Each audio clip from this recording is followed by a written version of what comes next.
Hey everybody, how you doing today? And welcome to Beetle Brad's channel. How you doing? Great to see each and every one of you. Thank you so very much for tuning in. I'm glad to see you. Today is a special and kind of a different kind of a twist, fun video. Answering a request from one of the VC people of entering a contest, and so this is for Noble Records, and the guy that owns Noble Records, he has his own channel. His name's Dylan, and Dylan, this video is for you. Dylan had 7 questions, actually more than that, but one of the questions, the first one was you have to be a subscriber, and I am! Surprise! Beetle Brad watches other people besides his video and others. Yeah, I really enjoy watching a lot of them. And if you get a chance, like I said, check out Dylan's channel. He's got a lot of really good stuff, and he's got huge subscribers. I meant to say that to you, Dylan. Congratulations on your subscribers and hitting the 7 billion mark. Just kidding. Might as well be 7,000 mark. Good for you, lad. Very, very good. But Dylan's a great guy. So if you get a chance, check him out. And it's Noble Records. So you definitely want to do that. So this is my entry into his contest. And I got my sheet here, and we'll go through these. Question number 1, best find. Okay, this album is not extremely rare, but for me, it's kind of a hard one to find, and I wanted to find one in good shape. And it's this Beatles album. And I got this with my wife when we were in Canada, so that makes it even more special to find this. It's kind of like with Tony Sheridan, which Tony Sheridan was kind of singer of the Beatles. I mean, I won't go into all of that. And it kind of had like an Elvis kind of sounding voice. But the unique and fun thing is the candle is burned out on this picture. So it's not really like a Beatles album, like you'd say, like, you know, it doesn't have like greatest hits of Beatles. Which you would think it kind of would be along that line, but it's actually Tony Sheridan stuff.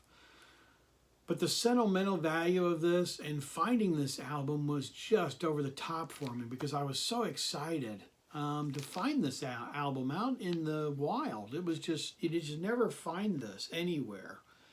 And like I said, I really wanted one without ring wear, and this album has a tendency to get really strong ring wear. And like I said, I went back to this. I started talking about this, but the candle is burned out right there. And this is also a double album standard because this album kind of went along with the whole thing that Paul McCartney is dead, and the candle being snuffed out kind of represents Paul saying he's no longer with us, and, you know, the 4 Beatles, the candles.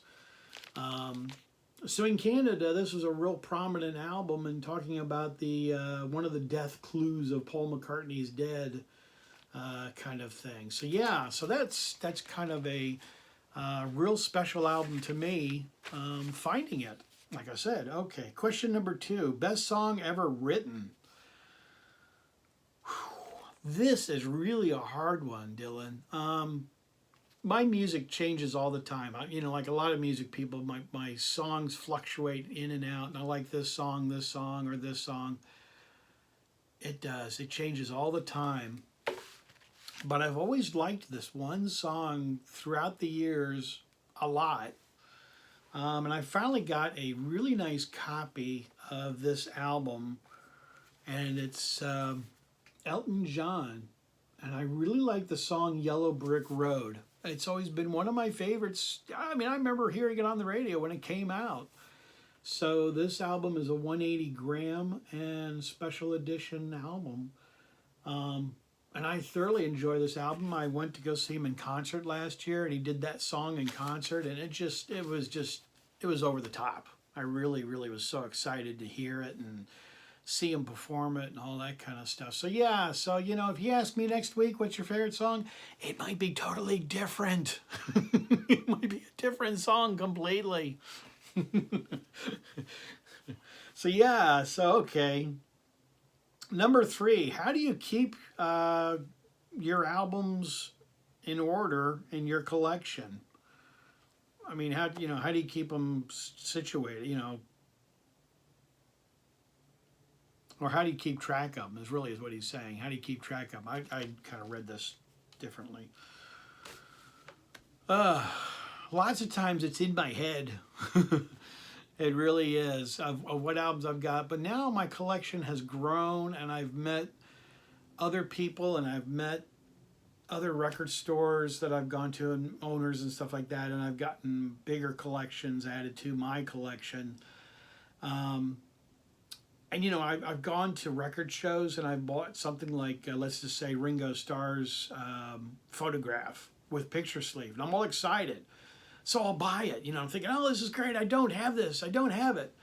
So I buy it. So I got that copy. So I got one. Come along with me. It's one copy. Then I get home and I find out, nope, I got two copies. So I was like, oh man, I got two copies. Thumbing through. No, I got three copies.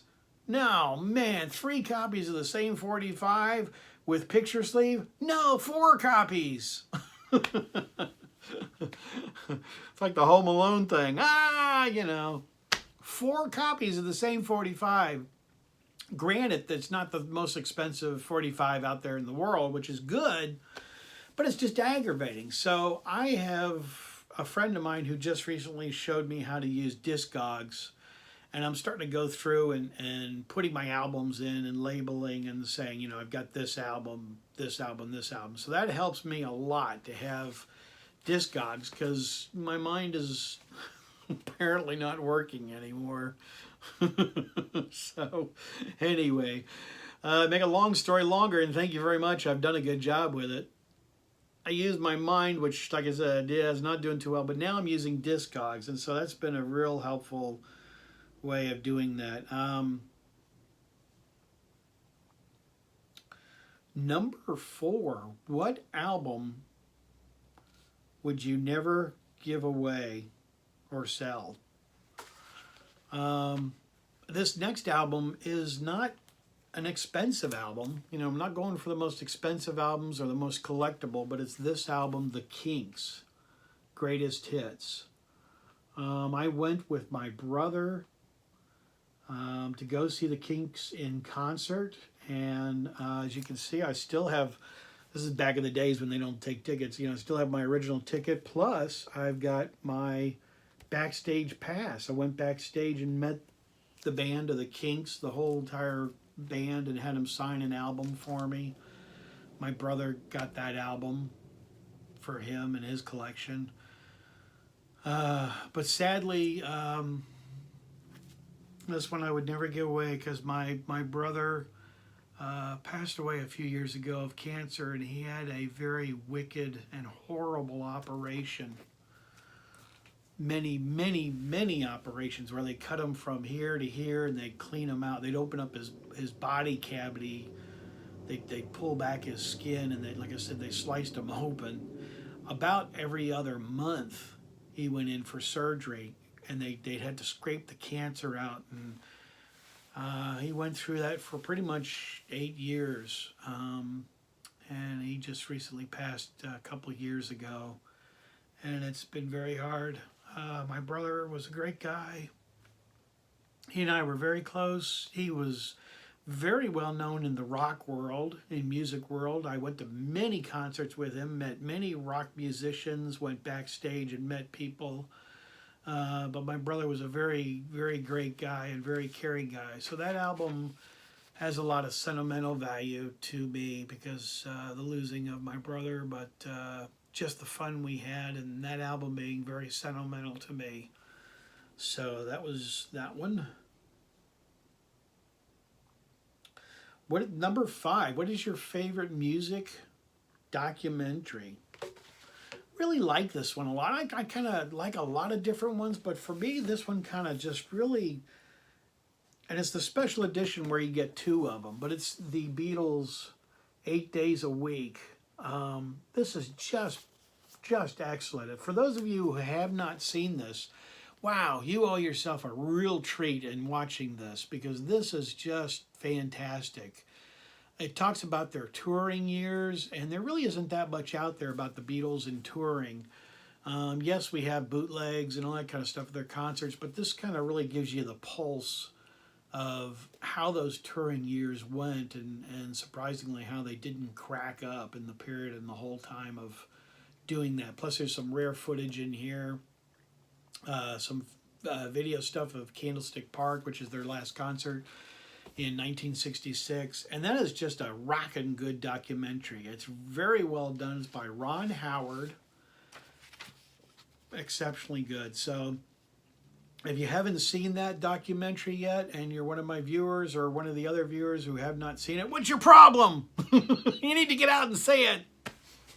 Just having fun with you. Go say it. Buy it. It's great. Yeah, you'll definitely like it. It's highly recommended by Beetle Brad. Yeah, like that really endorses it. Okay, number 6. Wish I had an echo chamber. 6, 6, 6, 6, 6, 6, 6.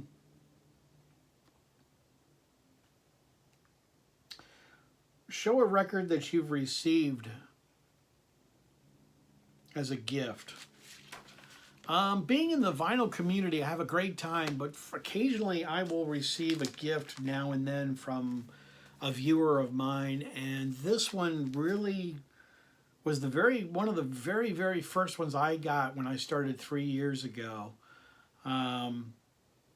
This album that I got, and it's just kind of held close and kind of really enjoyed it. But this is Paul McCartney's first album, titled McCartney. Catchy title, huh? And this is very nice. It's, as you can see, it's kind of laminated, and it's got coating up here. But the very cool thing about this album is it has a gatefold, just like the regular McCartney album itself. But this album is from Israel. Yeah, Israel. So one of my viewers and good friend that I know, Ellie, he sent this to me several years ago, and this kind of, there's been many other gifts that I've received that have just been over the top and incredibly nice, but this one just kind of jumps into my head, being that it's one of the first ones. So yeah, McCartney, the first album. And Beetle Brad really tried not to pick all Beatles stuff for everything. Here's the record. But I tried not to, but I kind of went back to Beatles back and forth. So number 7, what is your listening ritual that you do? You know, what do you do when you're listening to your albums to kind of get in the mode, as Dylan was asking? What do you do for that? And I don't know if I really have anything, but I really like to be sitting on the couch, and I like to be right in the middle of each speaker, so I get the perfect sound of left and right, and hearing the absolute perfect if vocals are changing or instruments change from speaker to speaker and all that. I like to be right in the center of that stereo system, so I'm enjoying it. So if I have friends over and people to listen to albums, I'm kind of like Archie Bunker. I'm like, hey, get out of my chair. That's my chair. I'm sitting there because that's the best sound and you can't take it. So so if any of you come over and I yell at you, that's because you're in my chair. And that's where I sit. So that's kind of a simple, easy thing to say. And I know it's not much of a huge, blow you out the door kind of answer for my last one, but yeah, it's just basically I love to sit right in the middle, right there, and crank it up. I'm not one of those who plays it at level 5 or something like that. I like to hear my music, crank it up and crank it loud and proud, right? Yeah, rock on. Definitely. So, Dylan, I hope this is a good enough video for your entry into your contest, and congratulations on hitting the 7,000. Oh my gosh, I'm nowhere near that. on my channel, but someday I'll hit that, but that's quite all right. But congratulations, Dylan, you're a terrific guy. I do know Dylan personally, actually. So yeah, Dylan is a great guy, and I just wanted to say thank you for letting me show you my entry into this and my 7 questions. And there you go. So as I say on my channel, I'm out of here. Take care, everybody. See you later.